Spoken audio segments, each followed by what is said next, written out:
Eso tienen que hacer cuando salgan, que es el puramente y completo. ¿Cómo? Esa es una parte. ¿Quién más habla sobre el puramente y completo? Antes se recitaban las escuelas de medicina y querían varios pilares fundamentales, ¿ya?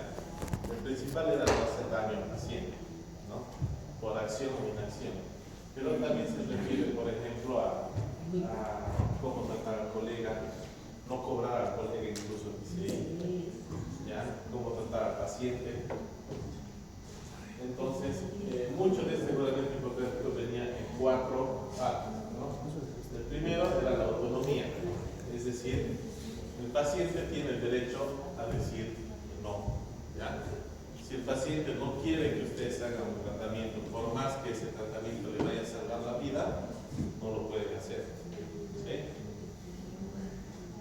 La beneficencia, que es actuar para conservar la vida y tratar la enfermedad, ¿ya? Siempre se deben tomar las decisiones tratando de curar al paciente, ¿no? La no maleficencia, bueno, es un término ambiguo, ¿ya? Dice abstenerse de causar daño. Por ejemplo, muchas veces hay cirugías que son muy arriesgadas, ¿ya? Y cuyo beneficio a veces no es tan amplio como el que se espera, ¿no? Entonces, muchas veces un equilibrio entre la beneficencia y la no maleficencia es bastante poco claro. Por ejemplo, un paciente que tiene una enfermedad avanzada, ¿ya? Y ustedes quieren hacer una cirugía para por ahí mejorar un poco su calidad de vida, pero al final terminan empeorando su calidad de vida. ¿Ya? Entonces, es un área bastante gris, ¿no? Donde dificulta mucho escoger qué va a ser lo que le va a mejorar y qué no, ¿ya? Y otro pilar de la justicia, que es la equidad de la distribución de recursos y consecuencias. ¿Qué quiere decir eso? No porque un paciente tenga más dinero que otro, va a tener acceso a tratamientos distintos, ¿ya? No solo por medicación, no solo por posibilidad económica, sino también por el trato que recibe del médico, ¿no? Ustedes tienen que tratar exactamente igual a un campesino que como tratarían al residente, ¿ya? A eso se refiere, ¿no? Que su atención es basada en una persona, no en el cargo, ni el poder, ni el dinero que pueda tener esa persona, ¿sí? Entonces, eso se llama equidad, ¿ya? Y también equidad de recursos, ¿no? Que todos los pacientes tienen que tener el mismo acceso a los recursos que tengan en su capacidad médica. Entonces, se decía que desde hacía mucho tiempo que hay un pilar de la ética médica que se llama la sabiduría práctica. ¿Qué quiere decir eso? Muchas veces no está claro, ¿ya? Sobre todo en un paciente enfermo. ¿Sí? No está claro en un paciente enfermo cuál es la mejor alternativa, ¿ya? Muchas veces tratamos de mejorar una cosa y empeoramos otra. Entonces, la pronesis es la capacidad de elegir entre varias alternativas imperfectas, ¿no? Si tuviéramos la alternativa perfecta siempre, pues escogeríamos siempre lo perfecto, ¿sí? Pero no siempre hay, ¿ya? A veces damos un medicamento para tratar un síntoma y eso le produce un nuevo síntoma. Ya sabemos que tiene un efecto secundario, ¿no? Pero no nos quedan más opciones que usar ese y ver el otro síntoma, ¿ya? Por tanto, la aplicación de medicamentos no es perfecta, ¿no? La medicina no es perfecta tampoco. Las decisiones que ustedes tomen siempre van a estar en su mente entre un equilibrio, ¿es lo mejor, no es lo mejor? Si hago esto, ¿qué va a pasar? Este medicamento, ¿qué otro daño extra le va a ocasionar? Entonces siempre es un complejo en la cual se tiene que decidir. Y la bioética no es un cálculo exacto, ¿ya? Entonces la bioética es aplicar todos los conocimientos que tenemos para tratar de escoger lo mejor para el paciente.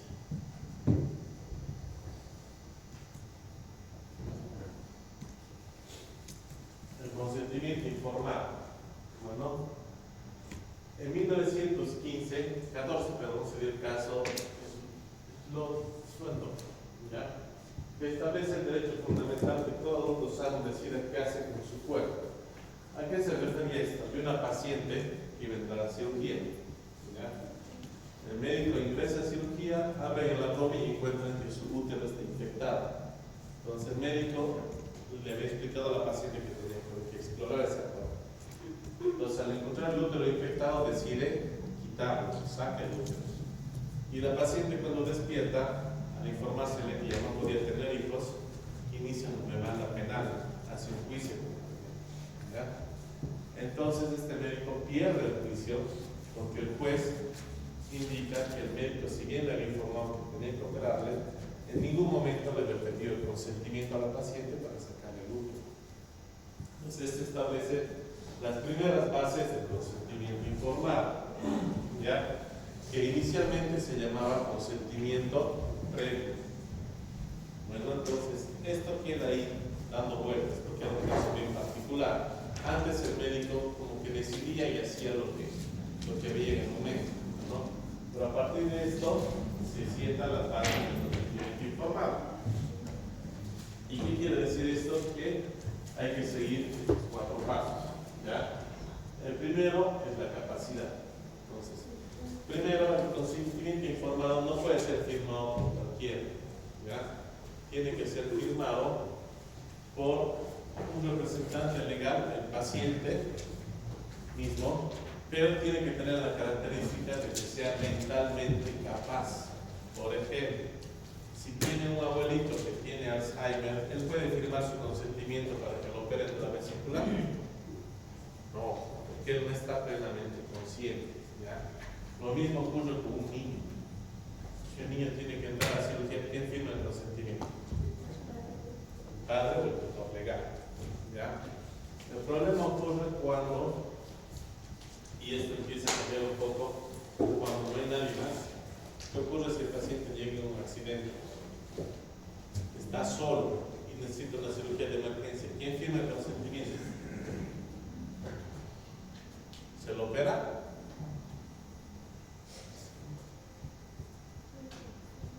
¿Qué hacemos? ¿Esperamos? ¿Que venga la familia? ¿Qué hacemos? ¿Qué haría? Alemán, ¿qué harías? Y viene su familia y te dice, ¿por qué lo opera? Negrón, ¿qué harías?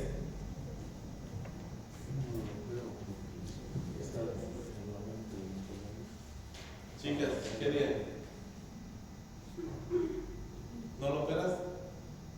¿Llamas a su familia? Y si se muere, y viene su familia y te dice, ¿por qué no lo operaron?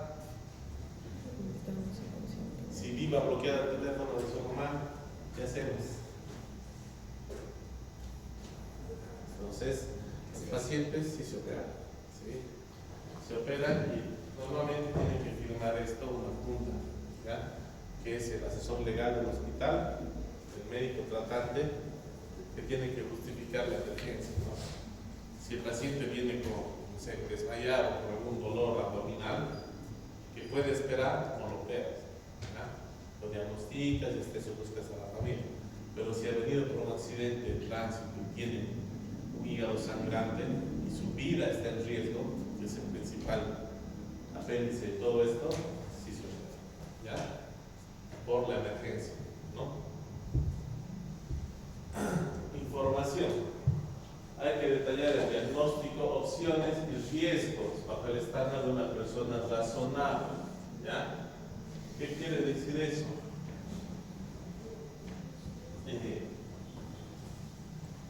¿Le puedes explicar a una persona de 70 años en qué consiste un trasplante de válvula si este paciente es un campesino que no sabe leer y escribir? ¿Les va a entender? Probablemente no.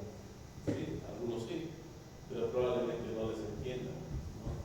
Pero Pero si esta persona, adulto, mayor, tiene un nieto que estudia y por ahí es médico y le explican a él, probablemente sí va a entender. Entonces, porque la persona sea mayor y esté consciente, no siempre quiere decir que es la persona ideal para dar el consentimiento, ¿ya? Mucho depende de la cantidad de información que ustedes le brinden. Por ejemplo, si alguno de ustedes viene, necesita una cirugía y les dice que les tienen que sacar un disco vertebral y reemplazarlo por uno prostético, sintético, qué sé yo, hecho artificialmente, probablemente van a entender una parte, ¿sí? No del todo. Entonces, mucho del consentimiento informado viene de la calidad de la información, ¿ya? Que no siempre tiene que ser técnica. Por ejemplo, el paciente no necesita saber las dimensiones de la prótesis que le van a poner, ni el material de la prótesis. Lo que necesita saber es qué hace, ¿no? Cómo funciona, en qué le va a ayudar, va a cambiar su vida, no le va a cambiar, qué va a sentir después de la cirugía que van a hacer, va a tener dolor, no va a tener dolor. Esas son las respuestas que el paciente quiere saber, ¿ya? No le interesa si está hecho de nanomateriales, plásticos, ingeniería por la NASA, o de platino que es resistente, qué sé yo, al calor. El paciente quiere saber información relativa a su vida en el nivel que el paciente pueda comprender. Bueno, no el nivel técnico más alto que le puedan dar. Si una persona común de calle ustedes empieza a hablar sobre artículos científicos, empieza a hablarles sobre la posibilidad de infecciones en porcentajes, empieza a hablarles sobre bacterias, resistencias, etc., el paciente les va a decir que sí, pero probablemente no les va a entender, ¿ya? Y si ocurre una complicación, como pasa en estos casos, con el cáncer público Pence, si tiene un problema, el paciente va a reclamar y va a decir, sí, usted me ha dicho, pero yo no entendí. Como usted me ha explicado, de un nivel demasiado técnico, de manera que yo no entiendo lo que usted me está diciendo, y básicamente me han forzado a firmar el consentimiento. Y ahí están las excepciones clínicas a la información. No siempre tienen que informarse de una cirugía. Pero las excepciones clínicas son estas, ¿no? La cirugía de urgencia, donde les decía que no hay quien firme, y el paciente necesita la cirugía, ¿ya? Y se actúa bajo el principio de beneficencia para salvar la vida. No hay otro motivo por el que puedan entrar, ¿ya? Si la vida está en riesgo, pueden entrar. Si no está en riesgo, tienen que esperar a que venga alguien, ¿no? Y muchas veces, cuando el paciente llega en shock, ha tenido accidente de tránsito, saben que está hipotenso, saben que tiene líquido en el abdomen, pero no saben de dónde viene, igual hay que entrar. Están entrando con información incompleta, ¿sí? Porque lo ideal que sería hacer una tomografía, hacerle más estudios, saber de dónde sangra y entrar con un plan. Pero muchas veces, cuando están a la urgencia, no tienen tiempo de hacer trámites, ¿sí? Entonces hay que entrar con la información que tengan en ese momento. Y la otra excepción es pediatría, ¿no? Que el niño sí se le puede explicar qué van a hacer, ¿no? Tratar de decir que va a hacer nota, operar porque su cuerpo necesita. Y es mejor que el niño, por lo menos si tiene cierto grado de razonamiento, entienda un poco lo que se va a hacer y diga que sí. Obviamente no le va a decir al niño te voy a hacer una apendicectomía, ¿no? Le van a decir tienes un dolor en tu pancita que te está molestando, pues te vamos a dormir para curar. Probablemente te va a sellar y va a entrar más tranquilo, más relajado en su cirugía, ¿no? Pero el consentimiento legal es de los papás, no de todos, ¿ya? Como les decía, la comprensión valida que el paciente entiende y retiene. ¿Qué quiere decir eso? Después de que le has explicado todo lo que tiene, tienes que preguntarle, ¿ha entendido? ¿Sabe de qué estamos hablando? ¿Me puede decir lo que ha entendido? Y si el paciente te dice una cosa que era totalmente distinta a lo que tienes que hacer, es que no te entiende. Entonces tienes que volver a explicarle de nuevo sus dudas hasta que el paciente esté tranquilo y entienda bien todo lo que le has dicho. Y autorización libre, ¿ya? En la aprobación del plan sin coerción. Por ejemplo, si el papá trae al niño y tiene una operarlo, y el papá te dice que no, porque cree que no tiene eso, porque cree que quiere llevarlo a otro lugar, por el motivo que sea, quiere llevarlo al curandero si él quiere, ¿ya? No lo puedes obligar. Por ejemplo, no le puedes decir, ¿sabe qué, señor? Por su culpa se va a morir su hijo, porque usted no lo quiere operar, ¿ya? Eso es coerción. Es decirle que algo malo va a pasar si él no hace lo que tú le estás diciendo. Entonces, el consentimiento informado se limita a eso, a informar, ¿ya? Pero el que tiene que consentir es la otra parte. Entonces, no puedes obligarlo o amenazas de una u otra manera, porque básicamente decirle que se va a morir es una amenaza.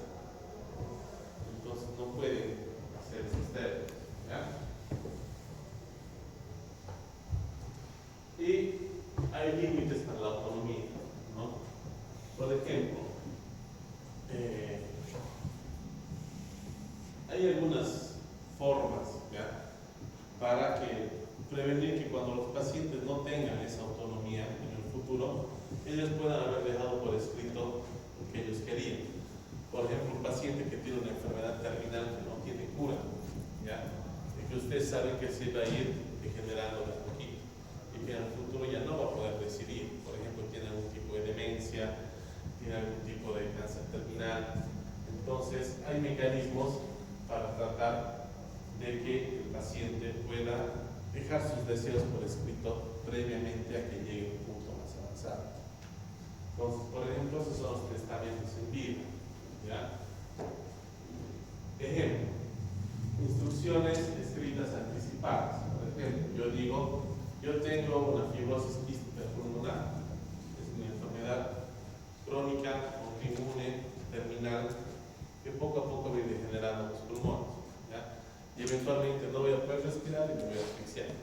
Entonces yo quiero, y esa enfermedad no tiene cura, pues yo dejo mi testamento y digo que en el momento que yo ya tengo una insuficiencia respiratoria grave, no quiero que me intuben, porque no me voy a poder curar aunque me intuben. Solamente voy a prolongar mi vida, me va a doler más, mi familia va a sufrir más, va a gastar más, y al final el resultado va a ser el mismo. Entonces, yo puedo decir en mi testamento que no quiero que hagan nada, ¿no? O no quiero que me hagan maniobras de resucitación, no quiero que use un ventilador, porque sé que me va a doler, o porque simplemente no quiero que prolongue mi vida de manera artificial. ¿Cuál es la principal deficiencia? Que el lenguaje es vago, ¿ya? No siempre decir soporte extraordinario quiere decir lo mismo. Por ejemplo, si un paciente, por ejemplo, dice, yo no quiero que me hagan ninguna medida extraordinaria, ¿ya? Entonces, darle de comer a través de una sonda es una medida extraordinaria. Es lo mismo poner una sonda para darle comida que intubarlo, ponerle un ventilador de respiración mecánica. Ambas son medidas de soporte, pero las dos se pueden considerar como medidas de soporte avanzadas. ¿Qué opinan? ¿Una sonda nasogástrica es una medida de soporte vital avanzado? ¿Quién dice que no? Levante la mano. Es una sonda nasogástrica, ustedes se la pueden poner ahorita. ¿Ustedes se pueden intubar ahorita el uno al otro? No, pero sí se puede poner una sonda, ¿sí o no? Entonces, ¿es una sonda nasogástrica un instrumento de reanimación avanzada? ¿Quién dice que no? 1, 2, 3. ¿Quién dice que sí? ¿Cuál es la definición de reanimación avanzada? ¿Qué entiende por reanimación avanzada?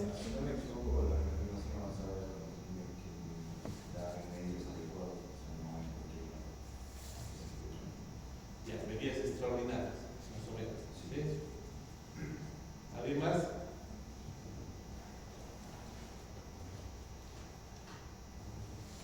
¿qué pasa si este paciente está inconsciente por mucho tiempo? Si yo no le pongo la sonda nasogástrica y no lo alimento con la sonda, así esté sin ventilador, así esté sin nada más que estar inconsciente, por ejemplo, si está está con una enfermedad neurológica que le produce sueño constante o que se duerme constantemente, ¿ya? Y si no tiene esa sonda, el paciente no se va a poder alimentar. Y si no le doy alimento por esa sonda, ¿qué va a pasar? El paciente se va a desnutrir, se va a morir. Entonces, en este contexto, dependiendo del contexto, una sonda nasogástrica podría ser una medida de reanimación avanzada, ¿ya? Entonces, no siempre, depende del contexto. Ese es el problema de la ECMO, ¿ya? Que muchas veces se mueven en escenarios muy grises, ¿no? Entonces, para un médico, pues decirle a la familia, señora, voy a poner una sonda nasogástrica, te va a decir, no, porque él no quería. Y tú vas a decir, pero es una sonda. No lo estoy intubando, estoy poniendo una sonda para darle comida. Entonces, si esa señora te lleva a un juicio, va a ser un problema, ¿no? Y probablemente va a variar mucho. ¿Ya? Y otro problema de los testamentos en vida es que muchas veces la gente percibe el dolor o las ganas que va a tener de continuar de una manera muy distinta cuando está sano y cuando está enfermo. ¿Ya? ¿Alguno de ustedes sabe qué es una colostomía?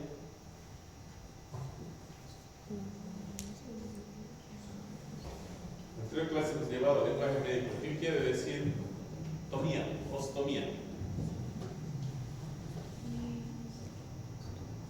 Ostomía quiere decir abrir, abocar, ¿ya? Sacar hacia afuera. Colon. Colon. Sacar el colon hacia afuera. ¿Ya? Quiere decir algunas enfermedades como el Chagas y el cólon se tienen que cortar parte del colon y se saca el colon por la pared y se coloca una bolsita a través de donde el paciente hace sus necesidades hacia afuera. ¿Ya? Esa es una colostomía. ¿Sí? ¿Cuántos de ustedes en una situación de emergencia creen que podrían vivir con una colostomía? Levanten la mano. Si les digo es colostomía o muerte, ¿quién viviría con una colostomía? Levanten la mano. ¿Todos prefieren morir que hacerse una colostomía? Bueno. Entonces, por ejemplo, si ahorita como están vivos, están conscientes, en su mayoría, pero los que no están durmiendo, les hago firmar un documento y ustedes ahorita me están diciendo más o menos el 95% que no viviría con una colostomía. ¿Sí? Entonces, llegado el momento, entramos a cirugía de emergencia y ustedes tenían un papel que decía no hacer colostomía. Entonces entramos a quirófano, sí hay que hacer una colostomía, pero él no quiere. Sí, ciérralo. Listo, se va a morir en 3 días. Está bien, le va a doler, perfecto, no quiere la colostomía, ¿qué va a hacer? ¿Ya? Entonces muchos, o la gran mayoría de las personas, deciden básicamente como acaban de decidir ustedes, ¿no? Sin saber el extremo en ese momento, ¿ya? Pero yo les digo que el 98% de las personas sí viven con colostomía, ¿no? Y estaría tranquilo viviendo con una colostomía y aceptaría vivir con una colostomía llegado al momento de la emergencia, ¿ya? Entonces, ese es el problema con tomar decisiones sin estar en el escenario. Tomar decisiones antes de tiempo no siempre lleva a la realidad. Está demostrado en realidad que la mayoría de las veces los pacientes deciden pensando que su calidad de vida va a ser muy mala, como supongo que han decidido ahora ustedes, ¿ya? Pero está demostrado científicamente a través de estudios que en la realidad no es tan malo como lo creen antes de que ocurra. Y la otra forma de tomar decisiones es la subrogación. ¿Qué quiere decir eso? Que yo, llegado el momento, quiero que mi esposa decida por mí, ¿no? Si estoy enfermo, ahorita, antes están sanos. Por ejemplo, alemán, ¿quién dejarías que decida por ti si te conecta o te desconecta? ¿Tu novia? ¿A quién dejarías?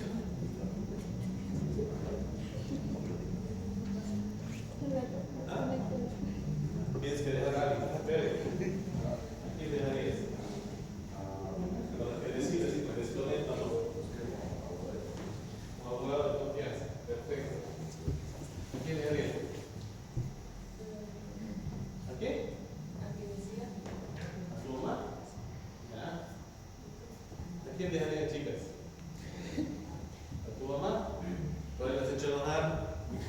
¿Por ahí no has arreglado tu cuarto? Por ahí no sabía que te desamplazaba en técnica quirúrgica. No, no sirve.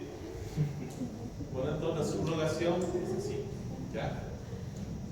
En la subrogación ustedes en facultades plenas, conscientes, deciden quién va a elegir por ustedes.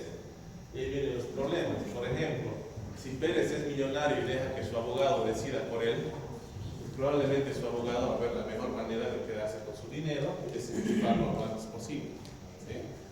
Lo mismo ocurre con las esposas, que a veces por ahí te quieren desenchufar, ¿no? Para no lo quedes bien. Entonces, esos son uno de los problemas de la subrogación. O a veces, por ejemplo, las personas mayores dejan que elijan, qué sé yo, dejan que elija el cónyuge, ¿no? El esposo. Y el esposo decide dejarla morir, pero luego vienen los hijos, ¿ya?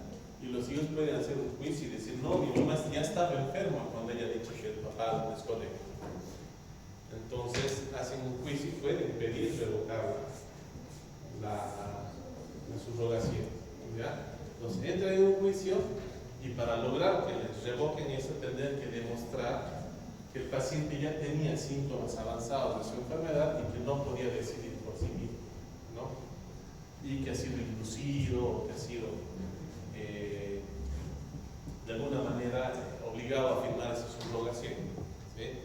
Hay muchos casos legales de estas películas, pero ese es el principal problema con la subrogación, ¿ya? Y muchas veces, como dice Pérez, bueno, yo he escogido que mi abogado decida, pero tu abogado no te conoce, ¿no? Y por ahí se trata de una sonda, y dice, no, aquí tenemos sonda, que se muera de hambre. Va a tardar 3 semanas, pero no importa. En total ya lo ha pagado el testamento. Me muera Pérez. Entonces, muchas veces las personas que ustedes eligen a veces no son los adecuados para realizar la decisión, ¿ya? Pero aún así, esa persona ya ha sido elegida y ya tiene el poder legal de decidir. Entonces, muchas veces también no es tan fácil. Por ejemplo, si a ti te han decidido o te han designado que firmes o desconectes a tu mamá, ¿lo harías? Si viene un médico y te dice, bueno señor, hay el 50% de posibilidad de que despierte y el 50% que no, pero en el 50% que despierte, por ahí va a pasar 3 meses, 6 meses, 1 año, 3 años, no sabemos, ¿no? Y el otro médico te va a decir, bueno, sí, pero cuando despierte va a seguir siendo vegetal. Entonces, ¿qué haces? No es tan fácil decidir, sobre todo si no es tu propia vida. Entonces, esas son algunas de las subrogaciones, ¿ya? Nos he hecho un estudio que se llama el estudio SUPORT, que demuestra que las directrices anticipadas no cambian mucho las órdenes de no reanimar, no mejoran el consumo de recursos ni el dolor.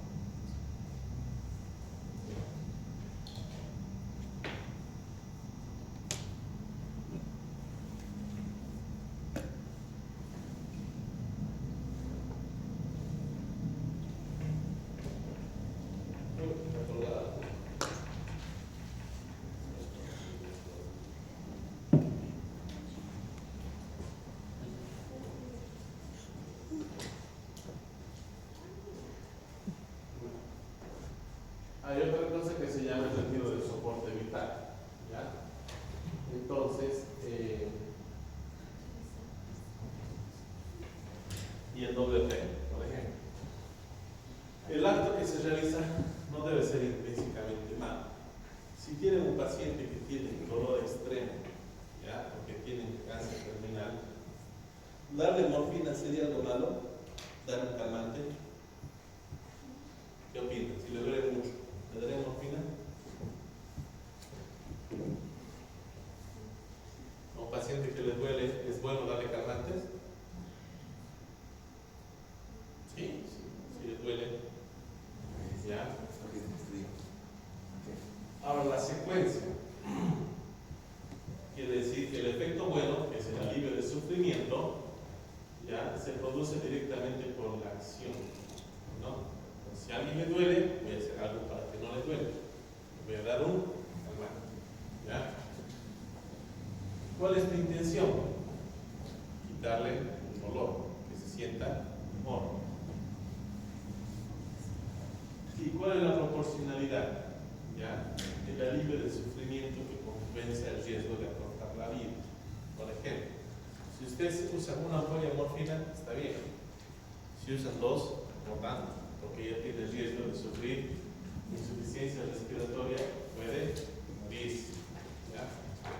Entonces, el doble efecto quiere decir que algunas veces estamos tratando de mejorar, a pesar de que sabemos que eso le puede afectar en otro campo. Yo voy a dar morfina para que no le duela, pero por ahí se va a morir con insuficiencia respiratoria. ¿Ya? Mi intención no es mala, no quiero que no le duela. Lo que estoy haciendo no es malo, no estoy dando calmante. Bueno, la secuencia no es mala, porque le estoy dando, primero se le va a quitar el dolor, pero el efecto final puede ser malo, se puede morir. ¿Ya? Entonces, ese es el doble efecto, ¿no? Que estoy haciendo algo bueno por las razones buenas, de la forma buena, y aún así se puede morir. Entonces, no es tan fácil realizar estas cosas. Por ejemplo, aquí viene la jurisprudencia. ¿Ya? Lo que les decía, por ejemplo, Nancy Cruzan era una paciente que tenía parálisis total, ¿ya? Producto de un accidente. Ella había expresado formalmente que no quería medidas de resucitación extraordinarias. En este caso era una sonda nasogástrica. Ella no tenía dificultad para respirar, no podía moverse, obviamente, ¿ya? No necesitaba un ventilador mecánico, no necesitaba muchas cosas de soporte, solo necesitaba una sonda. Bueno, una sonda por la cual tenía que alimentarse. ¿Ya? Entonces, ahí se borra la distinción entre tratamiento ordinario y extraordinario. Cuando una sonda nasogástrica se vuelve extraordinaria, cuando la vida del paciente depende de eso. ¿Sí? En otros contextos, no. Pero cuando la vida entera del paciente depende de esa sonda, se convierte en una medida extraordinaria. Y después de un juicio, se considera que esta sonda era la única razón por la que la paciente seguía viva. Entonces deciden quitarle la sonda y la paciente se muere por desnutrición. No fue rápido, por supuesto, pero se muere. Ahora, en otro caso, un poco más antiguo, Karen Ann Quinlan decide que no quería medidas extraordinarias, ¿ya? Por lo cual la familia decide que les retiren el ventilador.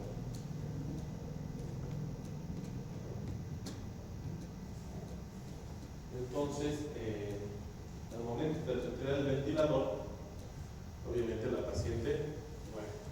¿Ya? Entonces, la definición, retirar un ventilador es mucho más claro, ¿no? Apago el ventilador y se va a morir. ¿Sí? Pero cuando entre un ventilador y una sonda, hay mucha tecnología de diferencia, sin embargo, el fondo sigue siendo el mismo. Ahora, ¿qué son los cuidados paliativos? ¿Ya? ¿Qué es filosofía y dolor total? ¿Es lo mismo dolor que sufrimiento?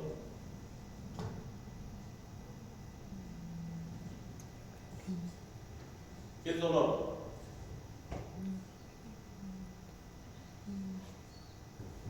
Ustedes van a tratar el dolor. ¿Quién me dice qué es el dolor? No necesita ser médico para saber eso. ¿Ah? ¿Lo que qué? La molestia. Ya. ¿Quién más sabe qué es el dolor?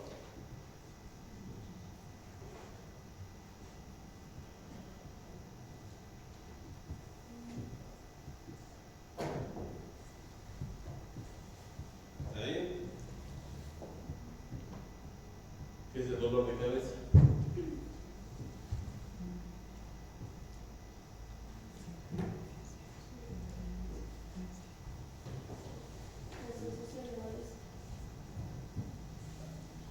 Sensación. ¿El dolor es el mismo para todos?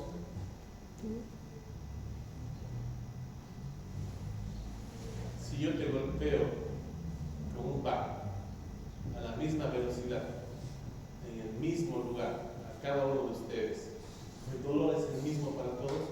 Si está medido, es el mismo material, mismo lugar, misma intensidad. ¿A todos les duele igual? No. ¿Por qué? ¿Ah? ¿Cómo? Por la diferencia del umbral del dolor que puedo matar cada El uno. umbral del dolor. Ya, alguien más. ¿Por qué no es lo mismo?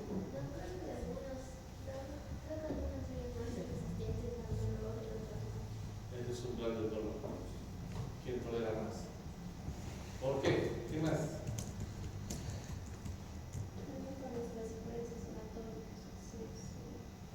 Diferencias intrínsecas. La pierna es una pierna. Puede ser, eso influye en el umbral del dolor. Pero la principal razón es que el dolor es subjetivo. ¿Ya? El dolor es una sensación intrínsecamente propia. Bueno, mi dolor no es el mismo que tu dolor ni el dolor de él. ¿Ya? Puedes tener dos luchadores que son exactamente iguales físicamente, entrenados, si quieres gemelos, y aún así cada uno va a sentir el dolor de manera distinta, porque el dolor es subjetivo. ¿Ya? Si un paciente te dice, me duele, porque le estás poniendo una inyección, ¿ya? La verdad es que le duele, ¿no? Hay gente que le duele más, gente que le duele menos, pero no hay manera que tú puedas medir su dolor. ¿Ya?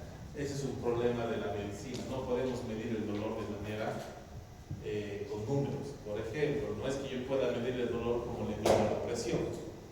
¿Ya? No hay un dolorímetro, por ejemplo, para conectarlo y decir, no, si este paciente sí le duele. ¿No? Es una sensación totalmente subjetiva.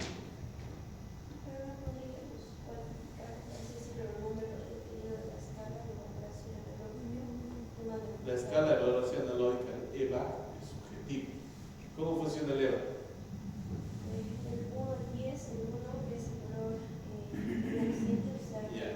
¿Y quién te va a contestar eso? Entonces sigue siendo subjetivo, no lo puedes medir. Estás preguntando al paciente, señor, en una escala del 1 al 10, siendo el 10 el dolor más fuerte que haya tenido en su vida, ¿cuánto le duele? ¿Quién te va a contestar? 100. Es una escala subjetiva, el paciente te va a contestar, tú no le estás midiendo. ¿Sí? Y el otro problema, lo que les decía, la diferencia con el sufrimiento. ¿Qué es el sufrimiento?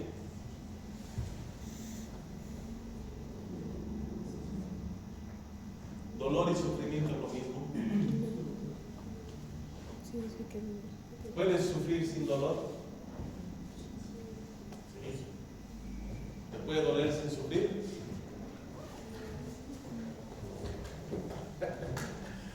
Es un problema, ¿ya? Pero se resume en esa frase, ¿no? Los cuerpos no sufren, ¿ya? Si te doblas el tobillo, tu tobillo no está sufriendo, está doliendo, ¿sí? Los que sufren son las personas, ¿ya? El sufrimiento igual es totalmente subjetivo e intrínseco a la persona. Bueno, por ejemplo, yo les puedo causar sufrimiento por aplazarlos. No los he golpeado, no les he puesto una inyección, están aplazados, ¿no? ¿Van a sufrir? Sí. Muchos probablemente casi nada. Algunos sufrimiento. Pero si ustedes van a su mamá y le dicen, mamá, de mis 10 materias del tercer año, me ha aplazado en 5, ¿va a sufrir? Sí. Su mamá sí. Y después les va a producir dolor, seguramente. Pero el sufrimiento igual es algo que que no proviene solo del dolor físico, ¿ya? Y ahí se basa toda la fundación de los cuidados paliativos, habla del dolor total. Bueno, el dolor total no es solo físico, también es mental, ¿ya? Por ejemplo, si yo tengo una enfermedad grave y no tengo dinero, ¿ya? Y mi familia no tiene que comer, todas las noches voy a sufrir, no solo porque estoy enfermo, porque también tengo dolor, porque también sufro porque mi familia no tiene que comer, sufro porque no puedo curar, ¿ya? Todo eso sumado se llama dolor total. Y el tratamiento de los cuidados paliativos se refiere a eso, ¿ya? A tratar al paciente completo, ¿ya? No porque el paciente tenga, qué sé yo, digamos una parálisis irreversible por una esclerosis lateral amiotrófica, mi única función no solo es quitarle el dolor físico, ¿no? Lo que hacen los terapistas de cuidados paliativos es tratar de ver al paciente como un todo, ¿ya? Y ayudarle a solucionar todos sus problemas, no solo físicos, sino también mentales y psicológicos. Entonces, para poder entender esto, el dolor total es una suma del dolor físico, del dolor espiritual, del dolor psicológico y del dolor social, ¿ya? Dolor físico que te produce cualquier daño, enfermedad, lesión. Dolor psicológico que te da la ansiedad, la depresión también produce dolor, ¿ya? O sufrimiento, el miedo. El dolor social, por ejemplo, tienes una enfermedad. Los pacientes, cuando se descubre la epidemia del VIH y se diagnosticaba con VIH, los pacientes automáticamente eran aislados de todo lado. No los querían tocar ni los médicos, ¿sí? Eso producía aislamiento social. O sea, encima de que estabas enfermo, tenías una enfermedad nueva, estabas ansioso, tenías miedo, ¿ya? Esta enfermedad te producía síntomas y encima te aislaba socialmente, ¿no? Y por ahí no tenías dinero y eras una carga para sus padres. Entonces, todo eso suma, ¿ya? Y también tiene el dolor espiritual, ¿no? Si tú tienes planes para tu vida, son jóvenes, ¿ya? Tienen planes futuros y de repente viene y les diagnostica una enfermedad terminal. Todos sus planes, lo que tenían pensado en su mente, que por ahí no era tan importante, ahora se vuelve vital. Bueno, yo quería vivir, yo quería tener una casa, quería tener una familia, quería tener hijos, todo eso va a desaparecer cuando les dé un diagnóstico terminal. Entonces, todo eso suma a su dolor total, ¿ya? ¿Y qué hacen los especialistas en cuidados paliativos? Renovar el significado personal, decirles una persona completa, no importa que tengas una enfermedad, ¿no? Tú eres alguien de tu familia, tú eres esto, esta es tu persona completa, ¿ya? Cerrar relaciones comunitarias, grupos de apoyo, de soporte de personas que tengan la misma enfermedad, o familiares, amigos. Cerrar relaciones con el mundo físico. Una vez que ya estás mal, tienes que poner orden, pues eso, ¿ya? No puedes dejar a tu esposa con todos los problemas de la casa, desordenar tus papeles, tus deudas, tus problemas. Y por último, dejar tus herencias y estar en paz, ¿no? ¿Para qué? Para que en el punto número 4 puedas aceptar lo inevitable. No es fácil, de hecho es muy difícil, ¿ya? Y hay toda una ciencia, incluso hay clínicas enteras dedicadas solamente al manejo de enfermedades paliativas. Y hay algunas diferencias, ¿ya? Entre paliativos y terminales. Elegibilidad. ¿Qué paciente puede entrar a paliativo general? Cualquier paciente que tenga una enfermedad grave sin importar el pronóstico, ¿ya? Hay pacientes que tienen enfermedades muy graves, pero aún así tienen cierto margen de salvarse, ¿no? Tratamientos permitidos, son terapias paliativas y dirigidas a la enfermedad, como quimioterapia y cirugía, principalmente se ve en cáncer. Equipo y entorno, se puede hacer en los hospitales, en las clínicas, e incluso se puede hacer en la composición flexible, que ahora está muy en boga que, por ejemplo, los pacientes que hacen quimioterapia hagan llorar. ¿Ya? Incluso pueden hacer la quimioterapia en su casa, ¿no? O vienen y reciben su quimioterapia en el hospital y ese mismo día se van a la casa, ¿ya? Y se planea un esquema de cuidados en la casa, porque en la casa va a estar más cómodo, va a estar con su familia, se va a sentir mejor, ¿ya? Y te va a ayudar a recuperarse más. Mientras que hay una diferencia cuando es una etapa terminal, ¿ya? ¿Y eso qué quiere decir? Que estos pacientes ya solamente tienen una supervivencia menor a 6 meses, tienen que estar clínicamente diagnosticados, ¿no? No tiene que haber más opciones. Y es más para la comodidad. Bueno, ya no se piense en algo curativo, ¿ya? Ya no le voy a dar una quimioterapia que no va a servir, ya no le voy a dar un antibiótico que no hace efecto y más me produce efectos secundarios. Pues me voy a dedicar a dar una mejor calidad de vida, ¿no? Que pueda comer, que pueda estar tranquilo, que no tenga mucho dolor, ¿ya? Y esto generalmente se da en el hogar, ¿no?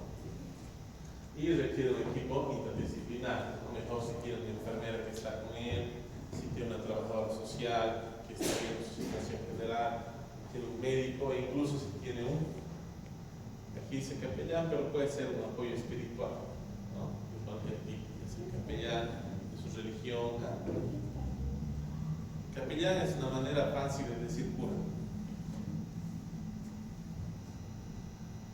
Y para esto hay una evaluación pronóstica, ya se llama ECOG, que dice, es la manera que usted tiene de pronosticar qué va a pasar con este paciente. Cuando tiene un paciente muy enfermo, lo primero que va a hacer la familia se va a acercar, después de que ya hay todos los tratamientos posibles, te va a decir, doctor, ¿cuánto le queda? ¿Qué hago con mi familia? ¿Me lo puedo llevar ahorita? ¿Me va a morir ahorita en la puerta? ¿Va a estar en mi casa? ¿Va a vivir un día? ¿Va a vivir 10? ¿Yo no voy a tener un mes? ¿Qué hago? Entonces, esta escala es para poder definir cuánto más o menos es la sobrevida, ¿ya? No es perfecta, pero funciona, ¿no? Y en lo principal que se basa es en el estado funcional, es decir, qué tan independiente es el paciente, ¿ya? Si es independiente de actividades básicas y requiere algo de ayuda para actividades complejas, por ejemplo, como que todavía puede pararse, puede ir a la mesa, pero tú tienes que hacer su desayuno, tienes que dar sus medicamentos y todo eso, bueno, entonces es un paciente que tiene una probabilidad, un pronóstico de meses de vida, ¿ya? Pero si es un paciente que descansa o duerme más del 50% de las horas de vigilia, es decir, un abuelito que ya está postrado y que se pasa durmiendo 12 horas al día, ¿ya? Y que requiere ayuda sustancial, hay que cambiarle el pañal, hay que girarlo, hay que llevarlo al baño, hay que darle de comer, hay que licuarle, darle con cucharita. Este paciente tiene un pronóstico ya solamente de semanas. Y si es un paciente que ya no se mueve para nada de la cama, ¿ya?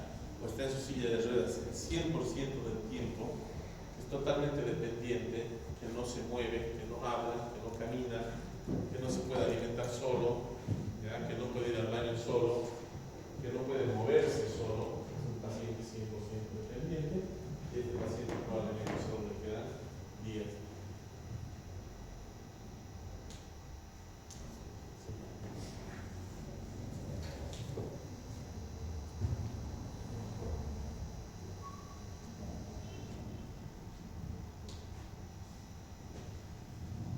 Y bueno, eso es algo que también van a tener que hacer ustedes en algún momento de su vida, sobre todo si tienen especialidades médicas o quirúrgicas, ¿ya? Que se llama dando malas noticias. Entonces, una respuesta empática no quiere decir que ustedes se van a poner a llorar con el paciente o con la familia cuando le digan que ya no tiene solución, ¿vale? Lo que sí no pueden hacer es reírse mientras le dicen que su familia se va a morir. Eso se llama empatía parcial, ¿ya? Es tener una respuesta proporcional a lo que ustedes están diciendo, y obviamente reflejar que ustedes están conscientes de lo que están diciendo, ¿no?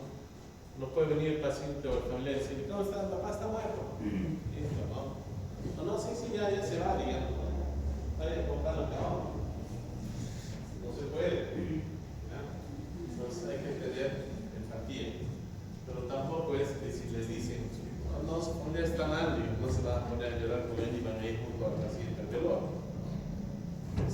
es una proporcionalidad. ¿Ya? Entonces, ¿cómo se hace esto? Primero se busca un lugar tranquilo. No va a ir a la sala de emergencias donde todo el mundo está gritando o entrando o sangrando para decirle al paciente que su familiar está mal, ¿cierto? Por eso muchas iglesias y clínicas, por ejemplo, tienen lugares para dar información, son como pequeñas oficinas, lugares tranquilos donde uno puede hablar con el familiar o el paciente y explicarle la situación. ¿Ya? Y obviamente es importante estar al nivel del paciente. En segundo lugar, es escuchar. ¿Ya? La familia puede decir, pero doctor, bueno, nosotros nos habían dicho que tenía esto y que esto otro. Por ahí no tenía la información correcta, ¿no? O por ahí nadie le había dicho que sí, que era una enfermedad totalmente benigna, o que depende de un estudio y el paciente no sabe el resultado de ese estudio. Entonces ustedes ahí sí escuchan y le dicen, ¿no? Sí, sabe que señora está bien lo que le han dicho, pero ya ha salido su biopsia. ¿Ya?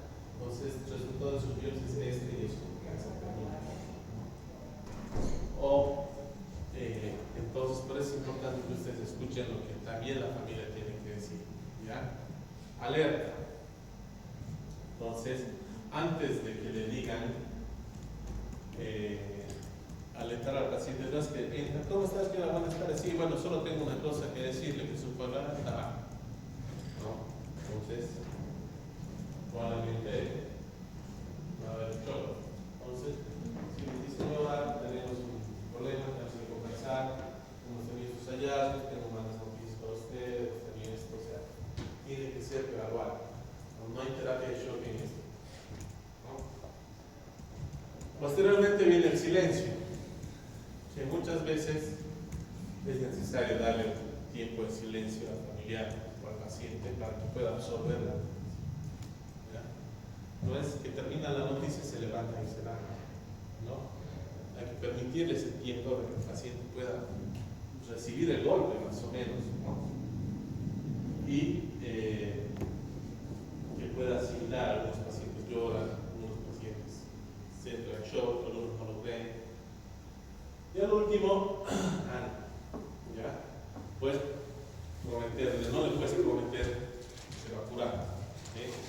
Pero sí puedes prometer que va a estar acompañado, que vamos a tratar de hacer lo mejor posible para que no tenga dolor, para que tenga un control de sus síntomas, para que esté confortable, que no le duela, ¿ya? Entonces eso es el ánimo.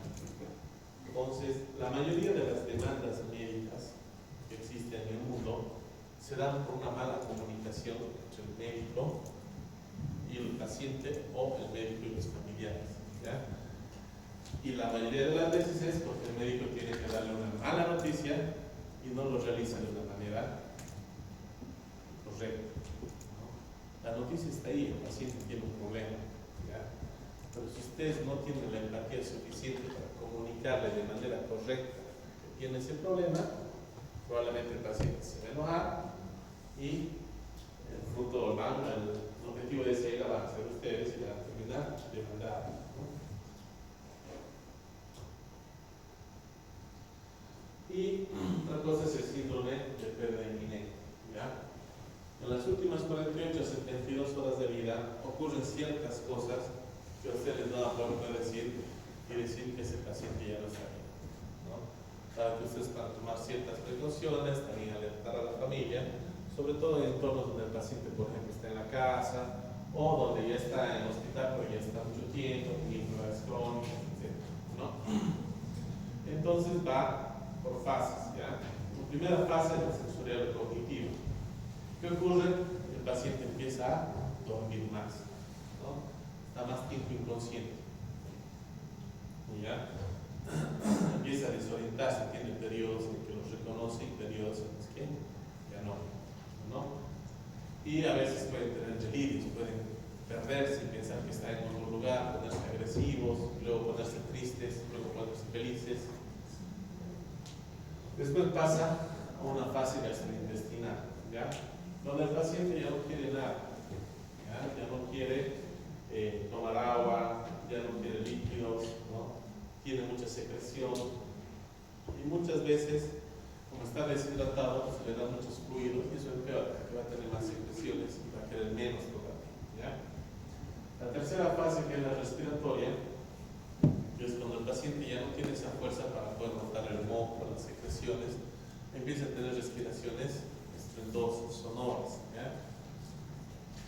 Al no poder eliminar esto, también entra una fase que se llama el patrón de Chaney-Stokes, ¿no?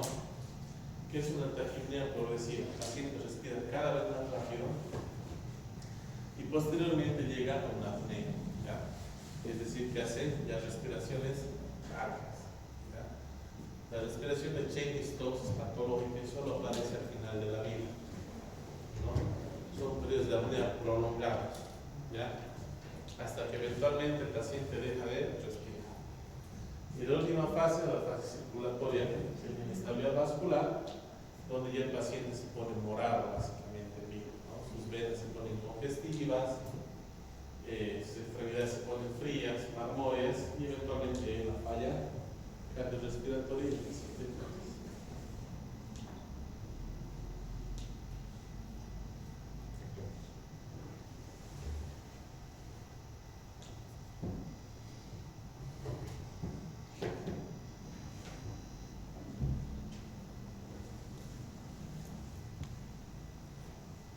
La escalera analgésica de la OMS habla de qué tanto pueden medicar a un paciente de acuerdo al dolor que tenga. Una vez más, el dolor es subjetivo. ¿Ya? Entonces, si el paciente les dice que les duele, le sigue doliendo, a veces hay que aumentar la medicación. ¿Por qué aparece esta escala analgésica? Por un problema que es una epidemia ahora en ciertos lugares del mundo, que es el problema del fentanilo. ¿Ya?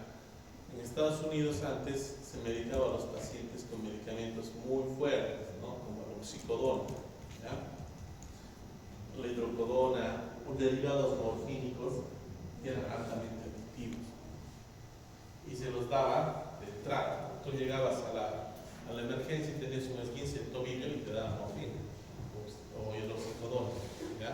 O Vicodin. Entonces, ¿esto qué producía? Que te vuelvas adicto a los analgésicos. Y después de eso ya te volvías adicto a todo, entonces cada vez más fuertes, como heroína, y comienza una escala sin vuelta. ¿Ya? Y ahora uno de los principales problemas es el fentanilo. El fentanil es un analgésico opioide derivado de la morfina sintética, ¿no? Entonces, alguna vez han visto en los videos, ¿no?, de las personas que parecen zombies caminando, ¿ya? Que se desmayan, se doblan, están inconscientes, y que ahorita está arrasando grandes poblaciones en Estados Unidos, sobre todo de personas jóvenes y activas. El fentanil es altamente adictivo, no necesita más que una dosis para que se vuelvan adictos.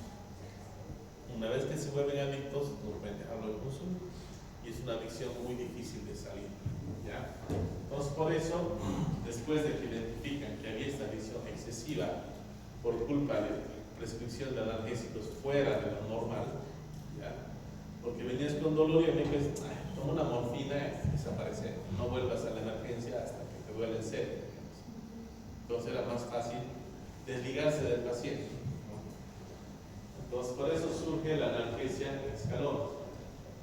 El dolor leve, VAS, que es la versión en inglés de LEVA, quiere decir visual a visual análoga, lo mismo solo que en inglés. Ya cuando va del 1 al 3, lo que normalmente será el paracetamol, ¿ya?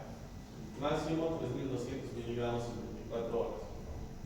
Ibuprofeno, naproxeno y no opioides más activantes, ¿ya? Eso debe de ser la primera escala. Yo digo que normalmente esto debería ser hasta la segunda escala, porque todos los pacientes que yo veo se van a la casa con paracetamol y ibuprofeno. Yo nunca he tenido a nadie que vuelva pidiendo más, ¿ya? Solamente que el principal problema de este es Estados Unidos, ¿no? Si un paciente en Estados Unidos lo mandas con paracetamol, te va a gritar. Básicamente te va a decir, ¿por qué no le estás dando medicamentos buenos? Porque ellos están acostumbrados hasta que para un dolor de muela les den Vicodin. Entonces, la política a nivel mundial ahora es cambiar la perspectiva de los analgésicos, porque básicamente el paracetamol y el ibuprofeno son bastante buenos para tratar la gran mayoría de los dolores, ¿no? Los Entonces, si ustedes les digo ahorita que los voy a operar, les voy a mandar a la casa con paracetamol, probablemente la mayoría creería que no es suficiente. Pero la verdad es que sí. Con el dolor moderado, desde 4 a 6, se da la hidrocodona, ¿ya? En una combinación con paracetamol o oxicodona. Son opioides débiles en teoría, pero para mí sí son adictivos, ¿no? También está el tramadol ahí. Y en el peor de los casos, el dolor severo, ¿ya? Debería darse morfina, como estándar de oro, que la morfina es endovenosa, viene con bombas y es controlada, ¿ya? No es que el paciente puede comprarse morfina en la farmacia, ustedes tienen que medicarla, ¿no? E indicarle cuánto puede tomar. Tienen recetas valoradas específicas, ¿ya? No es que ustedes puedan andar regalando morfina por el mundo, porque igual los van a acusar de tráfico. Entonces, son bastante controlados, ¿no? La hidromorfona y el fentanilo transdermal, ¿ya? Dicen iniciar dosis programadas, ¿no? Es decir, decirle al paciente los primeros días va a tomar cada 8 horas. Y si deja de doler, deja de tomar. Pero los primeros días cada 8 horas, ¿ya? ¿Por qué? Porque si le dice solo tome cuando le duela, puede que cuando le duela más fuerte que cuando estuviese tomando cada 8 horas, de manera más o menos profiláctica. Entonces, mejor que al inicio se hace, ¿ya? Y obviamente cuando se dan opioides también hay que hacer una profilaxis del estreñimiento. Un efecto secundario de los opioides es la disminución de la motilidad del colon. Entonces eso va a producir estreñimiento. Si un paciente está operado y está estreñido, va a tener que empujar. Y si está operado del abdomen y empuja, le va a doler más.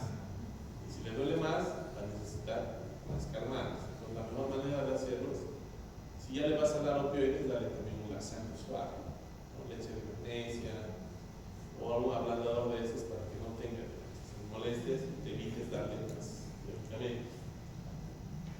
Y anticipar la sedación inicial, ¿ya? Es decir, que se desarrolla la tolerancia en días. Después de ciertos días de la morfina, el paciente se vuelve tolerante y tienes que aumentar la dosis. Entonces, es indicado que inicies con dosis bajas y vayas subiendo gradualmente, ¿ya? Si inicias con una dosis alta y el paciente se vuelve resistente, ya no se tiene que matar. Entonces, siempre tiene que verlo buscar.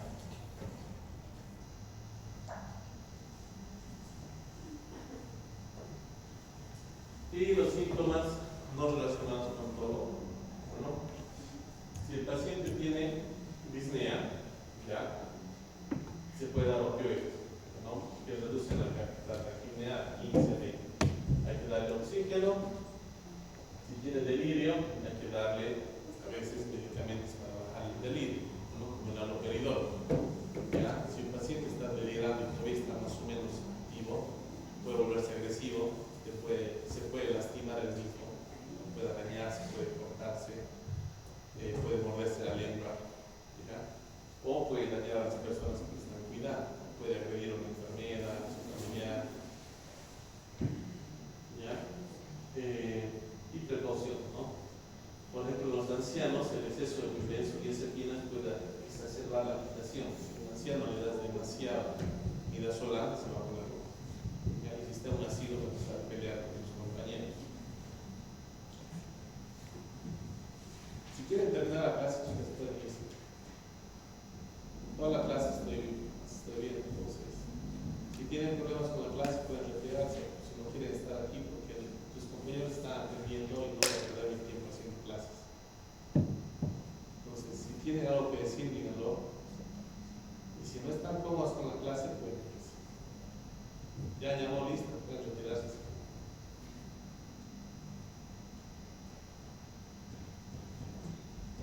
El dolor neuropático, el dolor de nervios no es el mismo que el dolor de otro tipo. Ya la gabapentina, la vitilina son analgésicos que funcionan solamente a nivel nervioso. Entonces, el dolor es del tipo nervioso crónico, es que no usar este tipo de medicamentos. Y la regla de seguridad es que la depuración renal siempre disminuye. Ya los riñones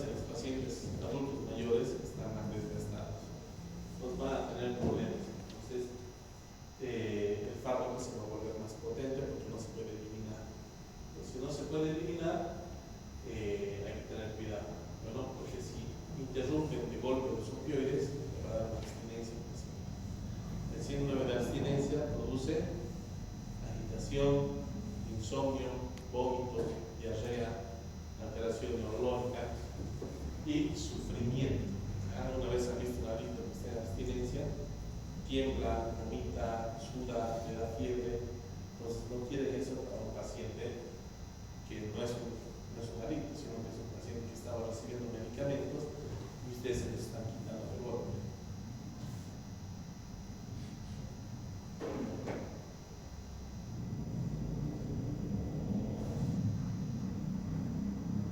Por último, la declaración de muerte y de duelo.